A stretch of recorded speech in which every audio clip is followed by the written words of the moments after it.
sua origem é nobre. Este acervo começou a ser formado, livro por livro, ainda na antiga Real Biblioteca de Portugal. É bem verdade que parte desse patrimônio foi destruído com o famoso terremoto de Lisboa em 1755. Esse tesouro veio para o Brasil com a família real e hoje forma um conjunto de cerca de 10 milhões de obras. Os 200 anos do decreto que criou a Biblioteca Nacional é o tema de hoje do programa De Lá para Cá.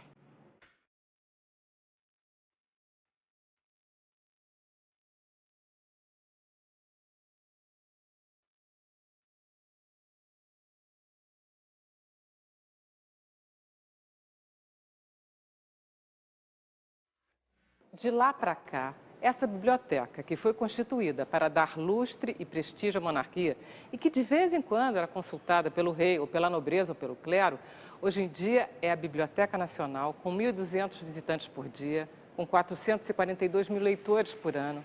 E depois da era da informática, são 14 milhões de usuários no ano.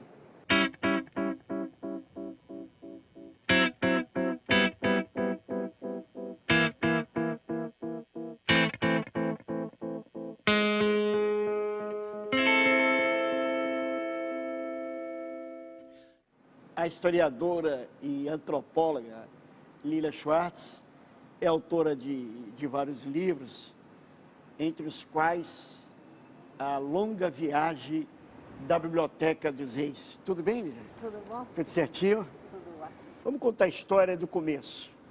Bom, esse acervo começou em Portugal, né? Quer dizer, mais especificamente em Lisboa. A família real portuguesa tinha esse costume de, como eles chamavam de ajuntar livros, né? O verbo era esse, ajuntar. E antes do terremoto que ocorre em 1755, eles se gabavam mesmo de ter uma das maiores bibliotecas da Europa. E ter uma biblioteca nessa época era um pouco diferente, era quase um projeto real, né? Status, né? De Estado mesmo, tinha que ser uma espécie de cartão postal do Estado, então tinha que conter um pouco de tudo. Desde documentos estratégicos de fronteira até documentos mais, vamos dizer, decorativos, né? Mapas, estátuas, moedas, muitas gravuras. Então a biblioteca de fato era uma forma de apresentação do Estado. A monarquia portuguesa tinha esse tipo de biblioteca e essa biblioteca desaba com o terremoto que, enfim, destrói Lisboa em 1755.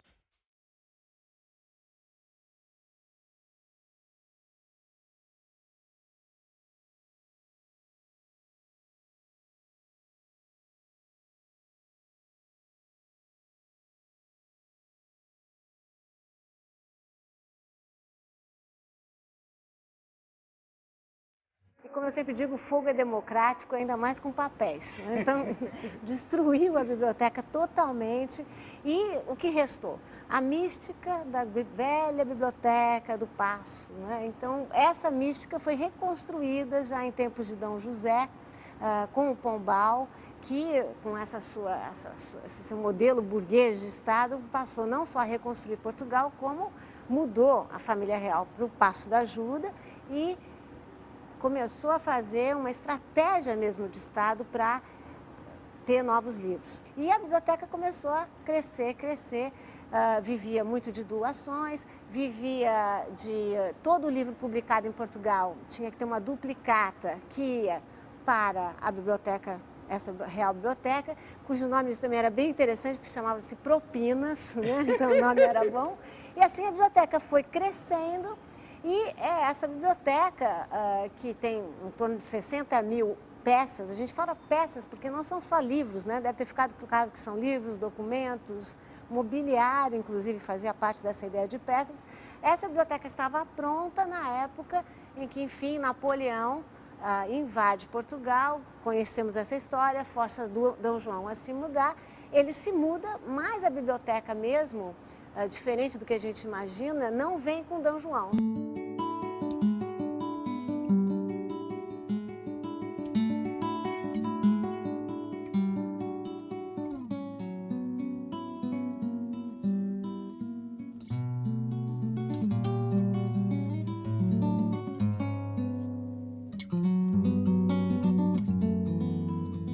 O jornalista e escritor Laurentino Gomes é autor do livro 1808, que conta a vinda de Dom João VI para o Brasil. Ele vendeu 500 mil exemplares, é o livro mais vendido sobre esse assunto. E ele conta a história da biblioteca que teria sido abandonada no Porto de Lisboa e Dom João veio na frente. Portugal não é conhecido por uma produção intelectual enorme. Essa história dele terem abandonado o livro no Porto, significa o quê? Que eles não ligavam para esses livros? Não, não é verdade, né? O Portugal dava um valor enorme à Biblioteca Real. Em 1807, ela era realmente uma excentricidade em Portugal, porque o país tinha se empobrecido, era um país conservador, muito carola, muito apegado à tradição. Mas a origem da biblioteca é um empreendimento de Estado. Ou seja, durante o século XIII, XIV, XV, Portugal e Espanha travaram uma disputa estratégica semelhante à que os russos e os americanos travariam na década de 60 para chegar à Lua.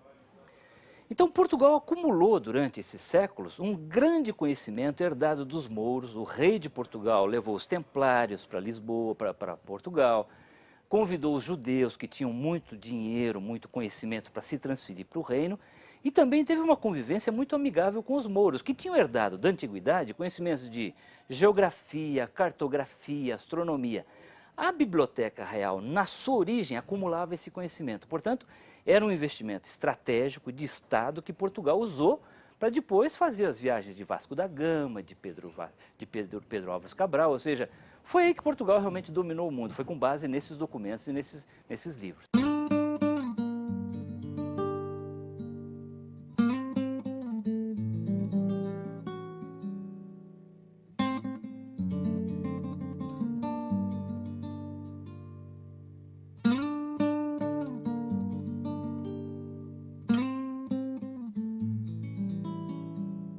Quando Dom João VI veio e que no Porto ficou caixotes com a prataria toda e caixotes com os livros todos, houve a invasão do exército francês. A prata... Dois tesouros ficaram abandonados no Porto de Lisboa. Um foi toda a prataria das igrejas, e a igreja era muito rica na época. O Dom João mandou recolher essa prataria, encaixotar, e isso ficou abandonado no Porto de Lisboa porque não deu tempo de embarcar. Realmente foi uma fuga muito apressada da corte no dia 29 de novembro de 1807. O outro tesouro eram os 60 mil volumes da Biblioteca Real, que também haviam sido encaixotados nas semanas anteriores. Os franceses chegaram, obviamente eles estavam mais interessados em prata do que em livros, eles derreteram a prata, confiscaram. Depois os ingleses derrotaram os franceses em maio de 1808, pegaram essa prata, negociaram, devolveram.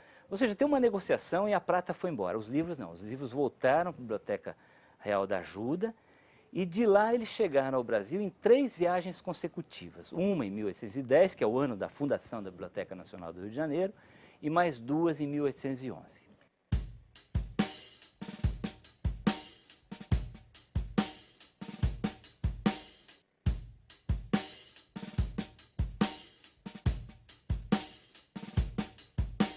E a partir do momento que esses livros começam a desembarcar no solo brasileiro, o que aconteceu ali? O que aconteceu ainda nesse período de Dom João? O que aconteceu aqui no Brasil?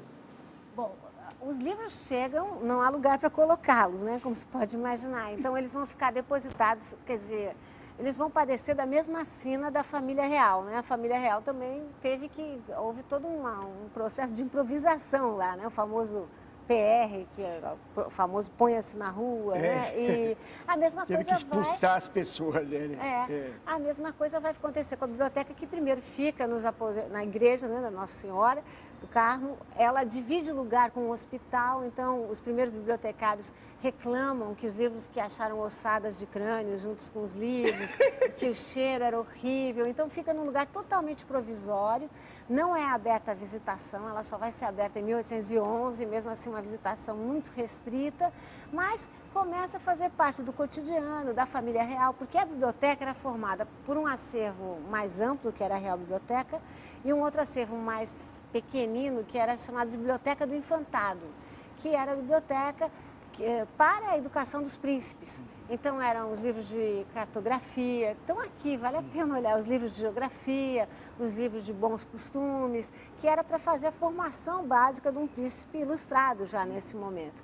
Então a Real Biblioteca passa a funcionar no começo sob a égide da coroa e depois é que ela ganha uma inserção maior, aos poucos.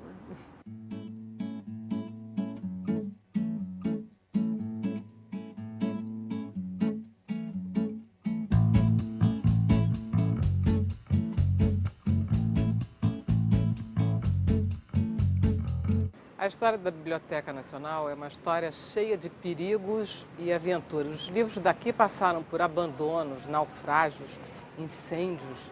Enfim, é uma história incrível.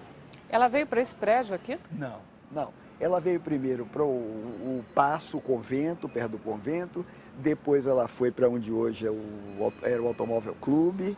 Ali ficou e veio para aqui em 1910, quando terminou a construção desse prédio.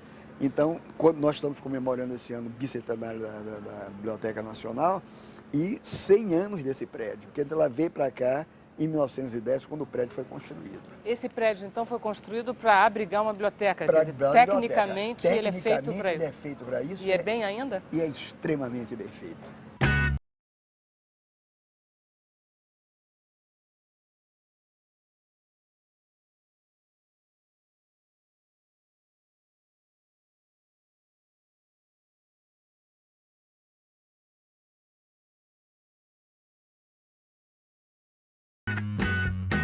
Alguém veio acompanhando esses livros?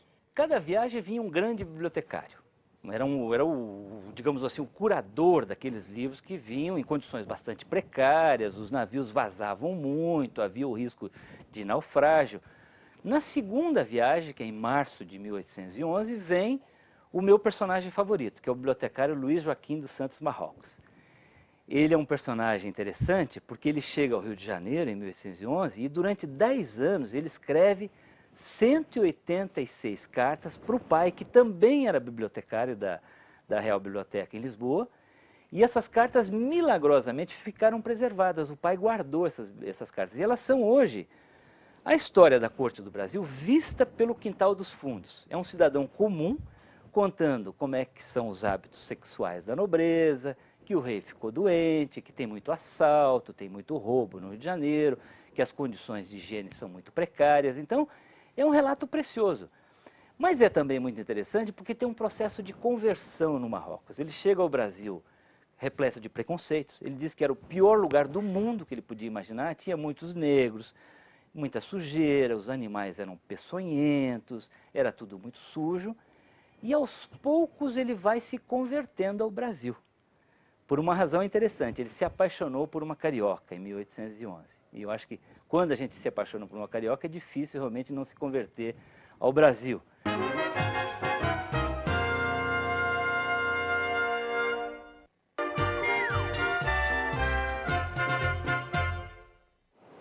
Sabe o que eu queria, Anselmo? Essas coisas todas que tem aí de obras raras, as bíblias, não sei o quê, eu queria que a gente tocasse na internet e aparecesse. A gente não pode tocar aí dentro. Mas um dia vai ter isso. Os Estados Unidos já tem algumas bibliotecas que já fizeram isso.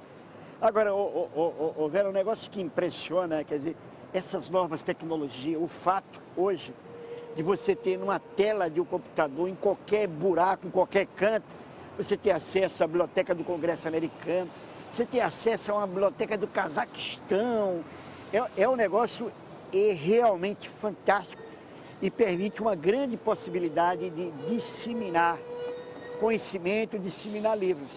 Agora, eu pergunto assim, no mundo do futuro, como é que ficam as bibliotecas, os prédios da biblioteca, né? Se você pode ter sua biblioteca em casa. Eu acho que essa pergunta ninguém sabe responder direito, não é isso? É.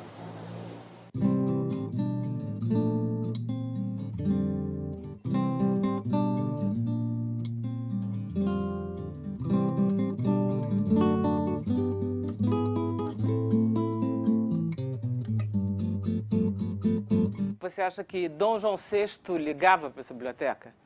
Tem Sim, alguma até coisa? porque tem uma história muito interessante que mostra o enorme valor que ele dava a essa biblioteca. Em 1815, o embaixador britânico no Rio de Janeiro, Lord Strangford, voltou para Londres.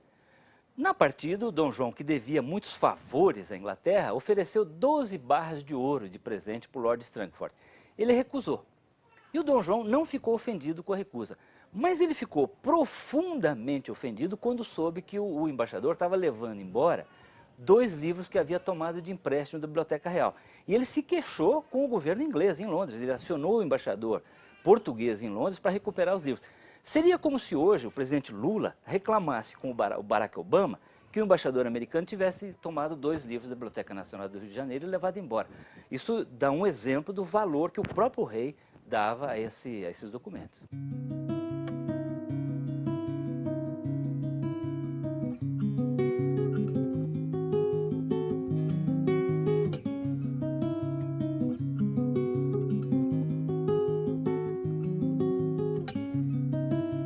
Fale um pouco do que ocorreu com essa biblioteca, com a independência do Brasil. O Brasil pagou e pagou alto pela independência, né? Então, nós pagamos por todos os objetos que a coroa portuguesa teria deixado no Brasil, então, desde as joias da coroa, como navios, tanques, o que fosse, como pagamos muito pela biblioteca. Com certeza não é o valor pecuniário, porque ninguém ia vender esses livros e conseguir esse dinheiro todo. Era o valor simbólico, né? A ideia de que uma nova nação precisaria de uma instituição tradicional como era a Real Biblioteca, né? Então a ideia de que o Brasil era um país novo, mas que já continha uma instituição das mais antigas, né? E era a biblioteca mais importante das Américas, né? Então não era pouco, né?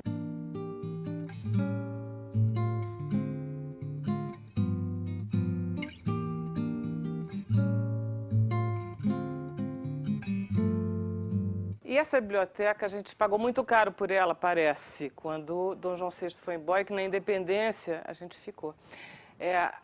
Mas essa biblioteca, a gente deveria devolvê-la a Portugal, por exemplo? Não, porque na verdade, ela foi construída com o ouro do Brasil.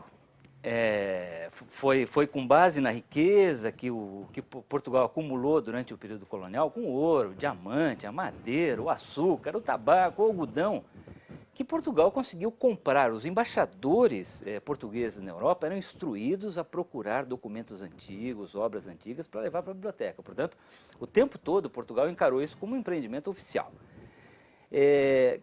O valor do livro, como vocês sabem, é muito relativo. Ou seja, eu que gosto muito de livro, acho que o Brasil pagou até barato. Eu acho que poderia pagar mais. Hoje é o maior tesouro bibliográfico que nós temos no Rio de Janeiro, que são a herança da Biblioteca Real que veio com Dom João. Mas foi muito dinheiro, foi muito dinheiro. Foi 1/3 do total de indenização que Dom Pedro I pagou a Portugal pelo reconhecimento da independência em 1825.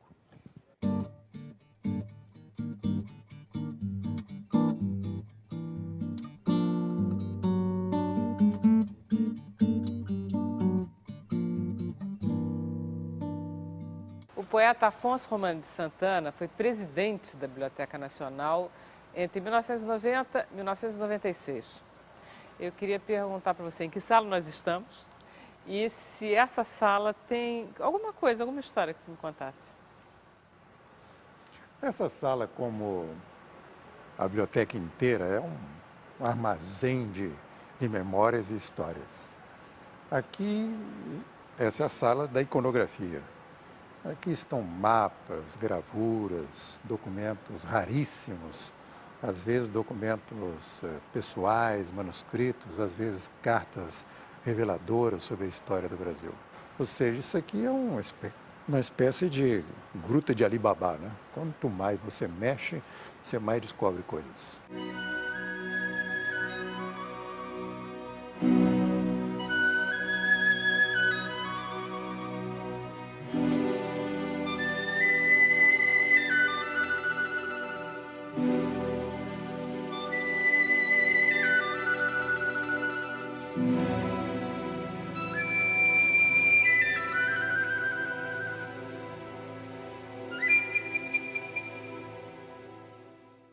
Você lembra de alguma descoberta aqui que tem emocionado você particularmente quando viu algum livro, algum documento, alguma coisa?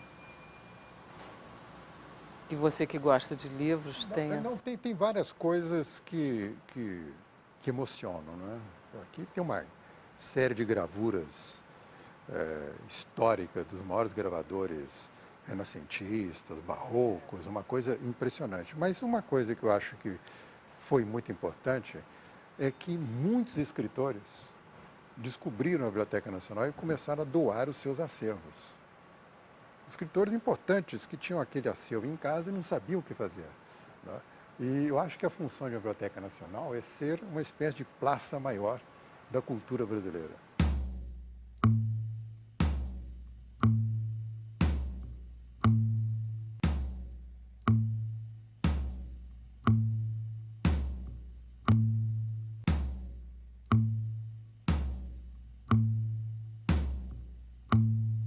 A Bíblia de Mongúcia é o livro que todo mundo cita como o exemplar mais raro, a coisa mais extraordinária.